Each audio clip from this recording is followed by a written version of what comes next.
차를 한번 들어보겠습니다. 자, 2022년형 엑스턴 스포츠 익스페디션은 아닙니다만, 자, 익스페디션은 아니지만 인년 엑스턴 튜닝을 한번 시작해 보도록 하겠습니다. 이 차량이 가장 큰 변화는 바로 전기 시즌들이죠. 네, 완전 망했습니다. 이기 때문에.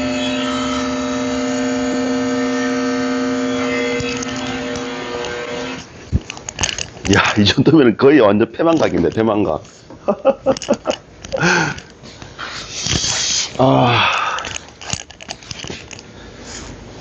자, 오프로드 입장에서 이 REP에서는 완전히 폐망각입니다. 망했습니다, 이제. 자, 하지만 포기를 할 수는 없고, 이거를, 자, 어떻게든 보강을 한번 해보도록 하겠습니다.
자, 22년형 렉스턴 스포츠 작업을 하고 있습니다.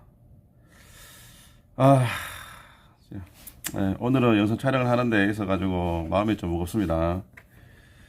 사실은 제가 작년에 신형 렉스턴 스포츠가 나왔을 때 그 리뷰를 했었습니다. 제가 했었는데 일반적인 리뷰도 아니고 오프로더 입장에서 바라본 렉스턴 스포츠, 오프로드 입장에서 직접 테스트를 해본 렉스턴 스포츠에 대해서 리뷰를 했었는데 그 영상을 제가 올리지 않았습니다. 왜냐면 좋은 말이 없었어요. 좋은 말이. 저도 잘 아시겠지만 상용차가 정말 잘 되길 바라는 사람 중에 한 명이고 상용차를 정말 좋아하는 사람 중에 한 명이기 때문에 이왕이면 좋은 말만 해주자. 물론 그게 사실이건 아니건 상관없이 해주자. 이런 마음이 있어가지고 작년에 그 리뷰를 영상으로 제가 올리지는 않았습니다. 근데 이번에 2022년형 렉스턴 스포츠가 새로 나왔죠. 물론 큰 변화는 없습니다.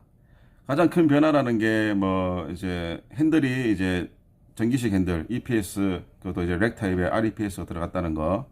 뭐 그 정도가 가장 큰 변화고, 뭐 실내에 들어가는 이런 부분들은 뭐 여러분들께서 뭐 잘 아실 거기 때문에 거기에 대해서는 특별한 언급을 하지 않겠습니다. 근데 이제 이 REPS가 자, 그 전에 이 말을 좀 해야겠습니다. 제가 원래는 제가 이제 바쁘기도 하고 해서 다른 유튜버들의 영상을 잘 못 보는 편입니다. 근데 이제 이번에 그 2022년형 렉스턴 스포츠 리뷰를 어떻게 이제 했는지 한번 궁금해서 영상을 한번 찾아서 봤는데 보면서 여러 가지 생각이 좀 들었어요. 물론 이제 그분들도 이제 뭐 나름 유명하신 분들이고 이제 또 나름 또 전문가라고 하시는 분들이기 때문에 제가 그분들을 이제 폄하해서는 안 되지 않습니까? 그래서 그분들에 대해서 언급을 하지 않겠지만 이제 이런 생각을 들었습니다. 무슨 생각이 들었냐 그러면 상용차로부터 이제 차량을 제공을 받고 또는 이제 어떤 분들은 광고비도 이제 받고 이렇게 리뷰를 하시는데 과연 그렇게 리뷰를 하면은 정말 좋은 정확한 리뷰가 나올까? 이런 의문은 사실 좀 들었습니다, 사실. 그래서 이제 저같이 상용차랑 관련이 없는 사람들이 또는 이제 상용차를 이제 오랫동안 만져온 사람들이 전문가라고 자칭하는 이런 사람들이 좀 정확한 리뷰를 해야 하지 않냐 이런 생각도 들긴 들었는데 이것도 좀 많이 고민이 됩니다, 사실. 상용차가 좀 잘 돼야 되는데 저희 같은 사람들이 안 좋은 얘기를 하게 되면 또 이게 상용차에 또 안 좋은 그런 영향 미칠 수 있기 때문에 좀 많이 좀 조심스럽게 생각을 하게 됩니다, 사실. 근데 이거는 제가 좀 이렇게 리뷰를 하시는 분들께 이것만큼은 제가 부탁을 드리고 싶은 게 하나 있는데 뭐냐 그러면 지금 나와 있는 차, 자 이번에 차가 새로 나왔으니까 리뷰를 했겠죠, 그죠? 지금 나와 있는 차에 대한 어떤 평가 또는 이제 칭찬을 하기보다는 이 차가 개선이 되어야 될 부분에 대해서 반드시 강력하게 이야기를 하셔야 된다고 저는 생각하거든요. 왜냐하면 소비자 리뷰어도 소비자고 우리도 차를 사는 소비자인데 소비자들의 의견을 반영할 수 있는 방법이 사실 없어요. 저는 이제 이메일 막 보내기도 하거든요. 뭐 이렇게 바꾸는 게 좋지 않냐고 얘기를 또 하긴 하는데, 근데 이런 개선 방향에 대해서 말을 하지 않는다 그러면 아마 상용차는 아마 제가 봤을 때 아마 앞으로 변하지 않을 거라고 저는 생각합니다. 그리고 이제 상용차 뭐 관계자분들께서 뭐 제 영상을 보시겠습니까만은 저는 이제 꼭 해드리고 싶은 말씀이 하나 있어요. 뭐냐 그러면 상용차가 물론 우리나라에서는 픽업 트럭의 강자라고 생각을 하고 있고 또 그동안 또 강자라기보다는 이제 거기 뭐 독보적인 존재였으니까 해왔습니다만은 전 세계적으로 봤을 때 상용차는 픽업 트럭의 강자는 사실 아니죠. 정확하게 말씀드리면 당연히 픽업 트럭 강자는 미국입니다. 미국과 일본입니다. 그래서 제가 상용차에 하고 싶은 말이 뭐냐 그러면 자동차를 이제 개선을 하고 이제 만들 때 좀 이렇게 벤치마킹 좀 했으면 좋겠어요. 그러니까 상용차의 독자적인 그런 어떤 기술 이런 것도 중요하겠지만 픽업 트럭의 그 본고장이라고 하는 미국의 픽업 트럭이라든가 일본산 픽업 트럭이라든가 이런 차들을 좀 많이 벤치마킹을 해가지고 얘네들의 장점과 특징과 이런 부분들을 좀 조합을 해서 이렇게 만들었으면 어떨까, 예? 이런 생각을 저는 정말로 간절하게 하고 있습니다, 진짜로. 제발 이 상용차를 만드시는 분들이 이런 걸 진짜 좀 보셔야 될 것 같아요. 예. 자, 그리고 지금 오늘도 최대한 어떤 이게 렉슨 스포츠에 대한 어떤 뭐 그 폄하라든가 악담은 자제를 하도록 하고 이제 지금 영상에서 지금 보고 계시겠지만 이제 개선 방향에 대해서 한번 개선 방향이라기보다는 좀 불만스러운 부분 하여튼 뭐 그런 거라고 말할 수 있겠는데 자 일단은 우리가 살아오면서 이제 뭐뭐답게라는 말을 많이 쓰지 않습니까? 학생은 학생다워야 되고 선생은 선생다워야 되고 그죠? 사실 그렇게만 되면 이 사회가 정말 큰 문제 없이 무리 없이 이렇게 돌아갑니다 사실. 근데 이런 이야기들은 자동차에도 사실 적용이 되는 부분입니다. 원래 자동차는 처음부터 다목적이었어요. 처음부터 사람도 태우고 짐도 싣고 그리고 뭐 옛날에는 농사도 지었습니다. 자동차 가지고 맞죠, 그죠? 근데 이제 자동차의 역사와 문화가 반세기 아니지 한 세기 넘었죠. 넘어가면서 많이 세분화되었습니다. 자동차가 카테고리가 많이 늘어났죠. 뭐 경차 또는 세단, 대형차, 뭐 SUV, 뭐 대형 세단, 픽업 트럭, 뭐 1톤 트럭 엄청나게 많이 늘어났습니다. 맞죠, 그죠? 그러다 보니까 이 자동차들도 그 카테고리에 들어가 있으면 그 카테고리답게 만들어지면 되는 거예요, 사실. 경차가 경차다워야죠. 맞죠, 그죠? 작고 귀엽고 가격 싸고 누구나 살 수 있고 이게 경차 아닙니까, 사실? 근데 경차가 뭐 준중년차 세단 값이에요. 말이 안 되는 얘기죠, 사실. 픽업 트럭은 픽업 트럭 다워야 됩니다. 자, 픽업 트럭 다운 게 뭐냐? 우리가 다목적 차량이라고 얘기를 하면 SUV를 떠올릴 수 있겠지만 실제로 SUV가 다목적 차량은 아니에요. 물론 이제 SUV가 다목적 차량이라고 말하는 거는 해외에서 만든 SUV 차량들이 대부분 프레임 방식으로 만들어 놨기 때문에 SUV 차량을 이제 다목적으로 얘기를 하는 거예요, 사실. 근데 우리나라 SUV 중에서 프레임으로 만든 차가 어디 있습니까? 상용차밖에 없어요, 사실. 물론 모하비도 있긴 하구나. 요런 차들을 다목적 차량이라고 얘기를 하는 거거든요. 그래서 우리 픽업 트럭도 사실은 정말 다목적이 들어간 차량입니다. 다목적 차량. 사람도 태우고 일반 도로도 달리고 출퇴근도 하고 캠핑도 가고 그죠? 오프로드도 하고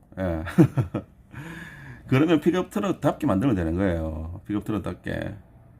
아니 픽업 트럭답게 만들면 되는 픽업 트럭답게 하는 게 뭐냐면 이런 모든 목적들을 달성할 수 있게 만들어 주는 거죠. 그리고 값싸고 튼튼하고 서민들의 차가 되어야 되는 게 바로 이 픽업 트럭인 거죠. 근데 이 픽업 트럭에다 왜 뭐 첨단 뭐냐 뭐 옵션을 넣어야 되고 왜 그렇게 해야 됩니까? 왜? 자, 이 REPS를 적용을 시킨 거는 원래 이제 전기식 핸들은 연비 때문에 원래는 처음에 적용을 시킨 게 맞아요. 맞는데 연비도 연비지만 이제 REPS 장착이 되게 되면 이제 뭐 차선 유지라든가 뭐 이런 자율주행 이런 것들 을 할 수 있기 때문에 그래서 이제 EPS로 넘어가지 않았나 이 생각을 합니다. 하지만 이 EPS가 아까 말씀드렸다시피 사람도 타고 캠핑도 가고 프로저도 하고 이렇게 하려 그러면 이런 목적들의 공통 분모를 찾아내서 공통 분모를 가지고 이제 차를 만들어야 되는 거죠. 근데 어느 한쪽으로 치우치면 안 된다는 얘기예요.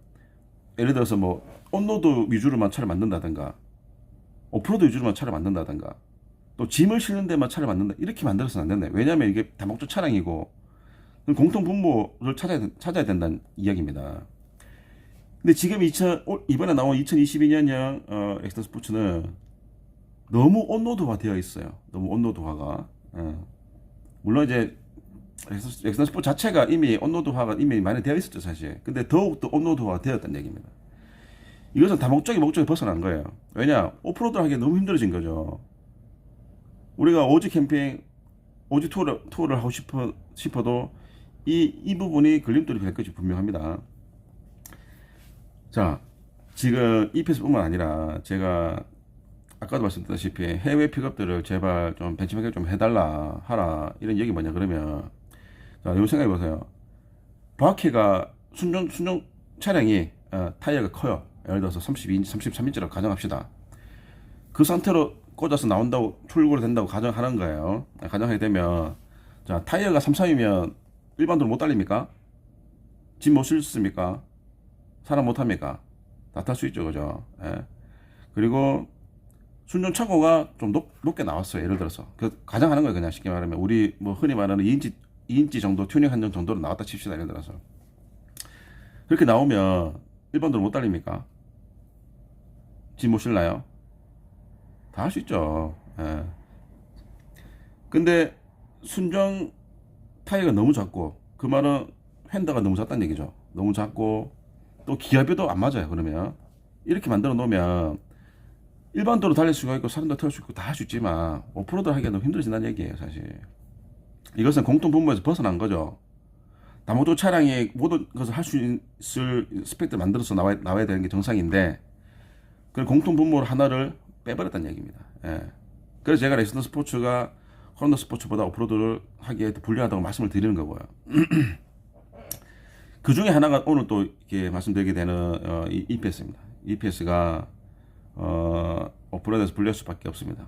불리할 수밖에 없는 이유 간단히 좀 알려드리자면, 토크를 만들어내는 장치들 중에서 뭐 여러 가지 있겠습니다만, 가장 이제 보편적으로 이제 사용하고 있는 방법들이 이제 유압과 공압, 이제 에어죠, 공압, 그다음에 전기, 요렇게 이제 세 가지 정도를 가지고 이제 얘기할 수가 있는데, 물론 이제 이 중에서 유공압 같이 쓰는 거죠. 그다음에 전기와 유압 같이 쓸 수 있겠죠. 이런 같이 쓸 수 있겠지만 기본적인 베이스가 이 정도로 보시면 되는데, 이 중에서 이제 사이즈가 동일할 경우에, 세 가지가 사이즈가 동일하다 그러면 가장 큰 힘을 내는 것이 당연히 유압이죠. 예, 그거는 뭐 말할 것도 없습니다.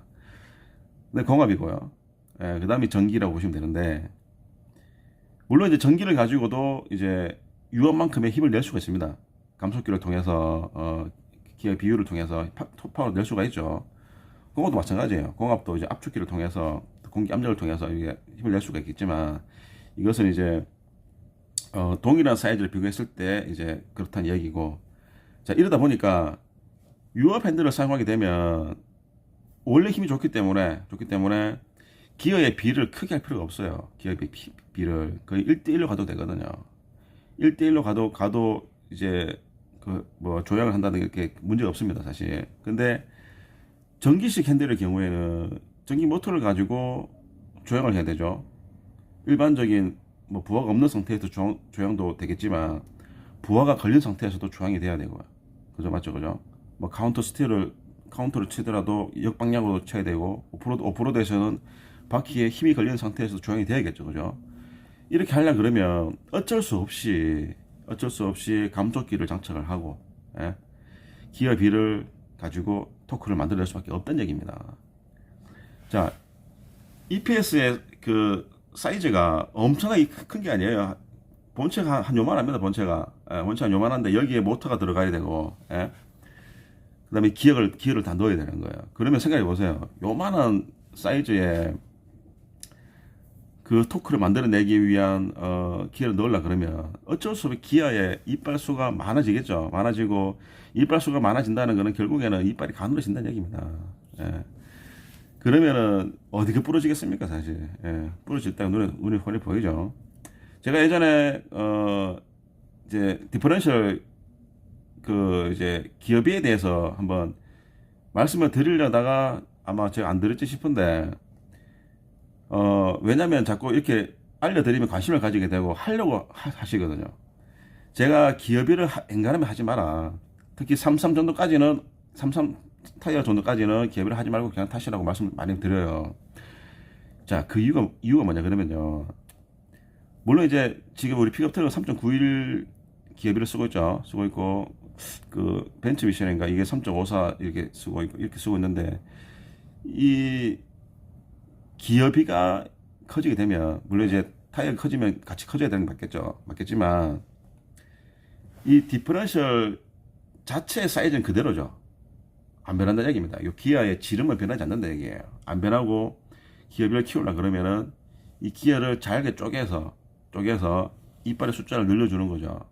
그 말은 이빨의 두께가 얇아진다는 얘기예요. 그 말은 맞죠, 그죠? 그러면은 기어가 부러지는 겁니다. 갈리는 거고요. 예. 우리가 3.91을 쓰고 있지만 뭐 4.27, 4.5 이렇게 갈 수가 있습니다. 갈 수 있지만 가지 마시라는 얘기예요. 가지 말라는 하는 이유가 그겁니다, 사실. 자, 기어 이빨이 갈려버리는 이런 일들은 랭글러든 뭐 체로키든 있잖아요. 우리 픽업 트랙에도 상관없이 오프로드에서는 굉장히 흔하게 있는 일들입니다. 예. 사륜구동 이제 락까지 들어간 상태에서 들어간 그런 험난한 코스에서 기어 갈려버렸다. 예를 들어서 어떻게 나오실 거예요? 악몽이 악몽 아시겠죠? 그래서 이런 일들을 방지하고자 지금 우리 차량들은 3.91 가지고도 33 정도는 충분히 굴리기 때문에 기업을 하지 마시라는 이야기입니다. 아시겠죠? 자, 이야기가 좀 단데도 좀 셌습니다만은 자, 어쩔 수 없이 EPS는 이런 식으로 기어가 이제 가능할 수밖에 없습니다. 지금 파워 핸들을 쓰고 있는 차량들도 우리 차뿐만 아니라 이제 대부분이 지금 옴기어 방식을 사용하고 있죠. 뭐 솔리드 방식의 랭글러 이런 차를 빼놓고 길로퍼 빼놓고 쓰고 있는데 오프로드 가서 충격을 받으면 어디가 부러집니까? 아마 알고 계실 것 같은데요. 아마 경험하신 분들은 분명히 많으실 거고 많이 보셨을 겁니다. 분명히 대부분이 아니 거의 100%죠. 웜기어 자체가 부러진 경우는 없어요. 거의 기업이 1대1이기 때문에 없죠, 그죠? 근데 1대1이 아니구나. 보통 1점 얼마 대 1 이 정도 나게 되겠는데 대부분 이제 그 볼 엔드가 장착이 되는 이 암이 부러지죠. 암이 왜 부러진다고 생각하세요? 그게 그 중에서 가장 약하니까 부러지는 거예요.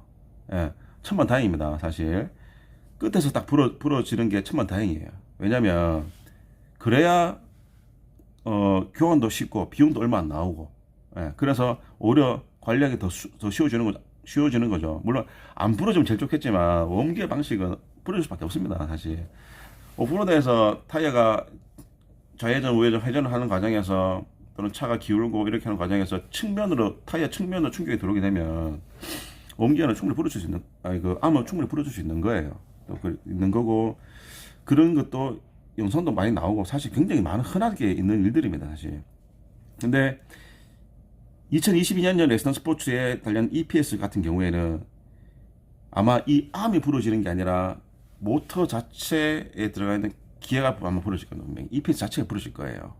부러진다 그러면 물론 지켜봐야겠지만 또 예상외로 굉장히 또 튼튼하게 만들었을 수도 있겠죠, 그죠? 하지만 그럴 리는 없습니다. 이렇게 될 수도 없는 거고요.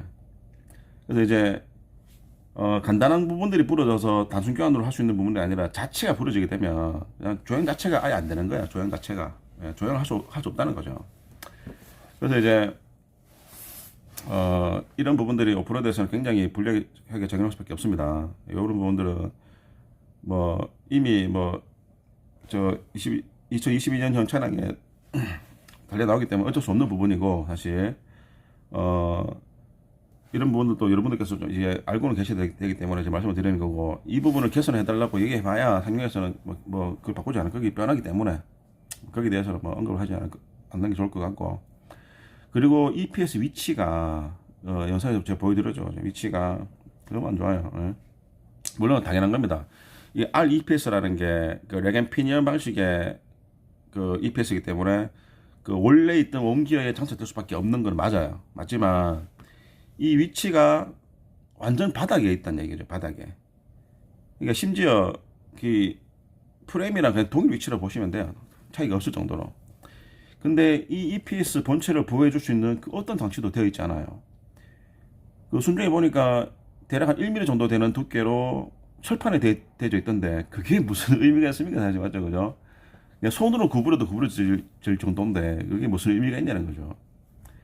그래서 이제 바닥 충격으로부터도 굉장히 취약할 수밖에 없고, 예, 바닥에 충격을 받게 되면은 또 부러질 수밖에 없는 그런 구조도 또 되어 있습니다, 사실. 자, 그렇다고 해서 이제 저희 같은 튜너들이 포기를 하지 않습니다. 예, 촬영을 포기를 하지는 않습니다, 저희들이. 저도 이제 이미 2022년형 렉스턴 스포츠 전용으로 EPS 본체까지 보호할 수 있는 이 카바들을 이미 만들어 놨습니다. 만들어 놨고 그 영상은 다음 주쯤에 제가 영상을 업로드를 하도록 하고, 자, EPS를 충격으로부터 보호해주는 일들은 저희가 이제 할 수 있습니다만은 측면 충격을 인해서 부러지는 부분들은 어쩔 수 없는 거예요, 사실. 예. 자, 그리고 이제 또 하나 뭐 EPS 얘기는 이제 여기서 정리를 하도록 하고, EPS가 지금 그런 영향을 미칠 거라는 거를 여러분께서 알고 계시면 될 것 같고, 그리고 이제 자, 지금 제가 말씀드리는 부분들은 오프로드 입장에서 말씀드리는 거예요. 자, 이 차를 사가지고 나는 온도만 탈 거예요. 오프로드는 아예 안 갈 겁니다 라시는 분들은 괜찮습니다. 타시면 돼요. 근데 사실 이 렉스턴 스포츠를 사면서 오프로드 생각 안 하시는 분들 사실 없어요. 캠핑을 가든 낚시를 가든, 그죠?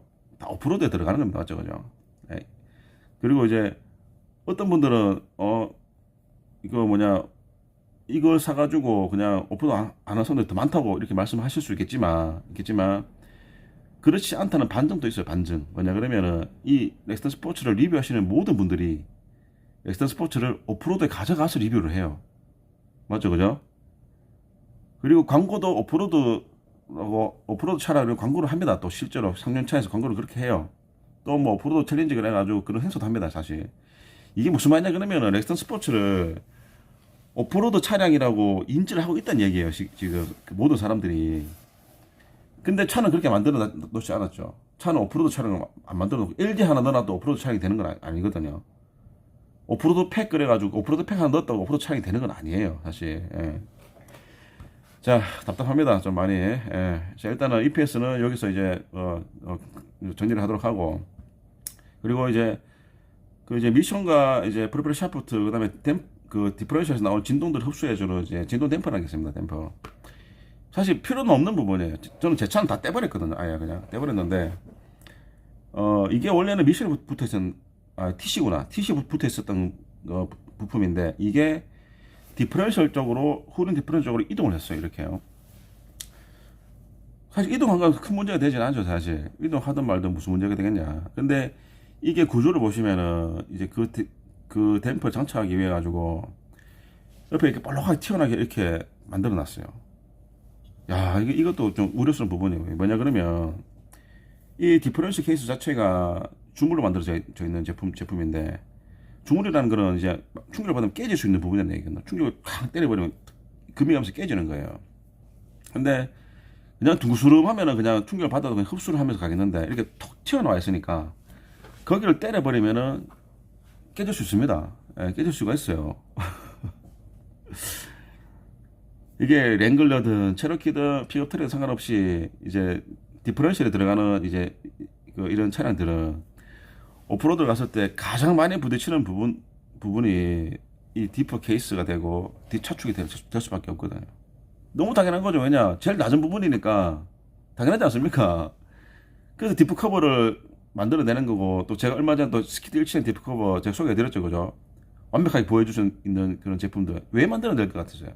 제일 많이 부딪히고 제일 많이 충격 받으니까 그렇게 만드는 거예요. 근데 여기다가 화피는 왜 저 쓸모없는, 아무짝에 쓸모없는 저 댐퍼를 이동을 하면서 저렇게 만들어 놨냐는 거예요. 참나. 예, 뭐 살살살살 다니시는 분들은 괜찮겠지만, 이제 이 오프로드 차량들이 선택폭이 많이 없는 지금 이 상황에서 어쩔 수 없이 이제 렉선 스포츠, 그라운드 스포츠를 가지고 이제 어느 정도의 하드코어까지 갈 수밖에 없는 상황이 됐는데, 분명히 저기 충격받아서 디프 깨지는 경우가 분명히 저는 생길 거로 봅니다. 예, 또 불리하게 작용하는 부분이라고 생각하고 있고요.